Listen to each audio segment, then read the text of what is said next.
to create in our legislature the possibility that people will not be lynched in areas of employment, in areas of credit, and one day in areas of accommodation. And I understand we're going to need to talk some more about that.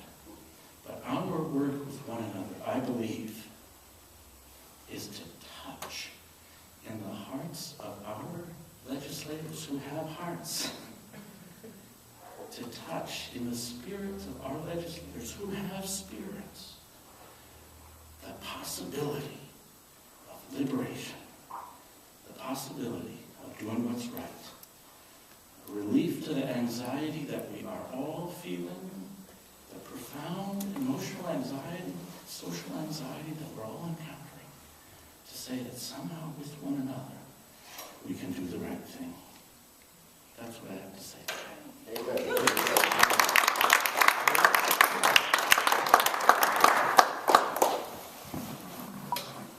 Yes, indeed. Yes. And now we have David Olson. Oh, that's David. Sorry. Yeah, come on up. That's all. Donna Cartwright, who is a leader in private work and trans-episcopal.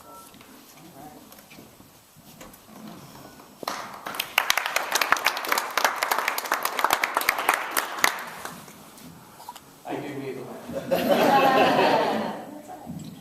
I have to ask you to excuse my scratchy voice. I'm just getting over a cold. Can you hear me now? Yes. We hear you.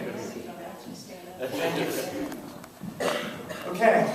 I've been active in movements for civil rights and social justice since the summer after I graduated from high school in 1964. And also have been working on transgender rights since 1997, which is in fact longer than I've been actively religious. I came to faith through my transgender journey after a lifetime as an agnostic. I found that secular culture, with which I identify in many ways, nevertheless leaves us ill-prepared for the most profound, intense, and stressful junctures in our lives. I needed ritual and reverence, and I found them in the Episcopal Church. While the movement for transgender rights really took off around the millennium, it did so from a starting point of nearly complete weakness and obscurity. In difficult moments, and there have been many, I turned to faith to sustain me. Help of the helpless, oh, abide with me. We've made huge strides from 1997 through 2007, raising the number of states with transgender-inclusive anti-discrimination laws from 1 to 13. But that progress has slowed dramatically in the last 4 years. Political power and resources often tend to flow towards the paths of lesser resistance and greater reward. And transgender rights offer little of these. In Maryland, when trans people were excluded from civil rights protection in 2001, many of us assumed that our turn would come soon, almost automatically.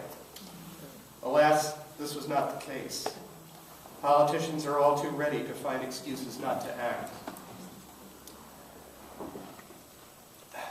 Nonetheless, we persevere in the knowledge that gains are to be made simply in the struggle. I take comfort from the words of Reinhold Niebuhr, which I paraphrase here. No project worth achieving can be accomplished in one lifetime, and so we are saved by hope. No truly transformative project makes complete sense in any immediate political context, and so we are saved by faith. And finally, no such project can be achieved alone, and so we are saved by love.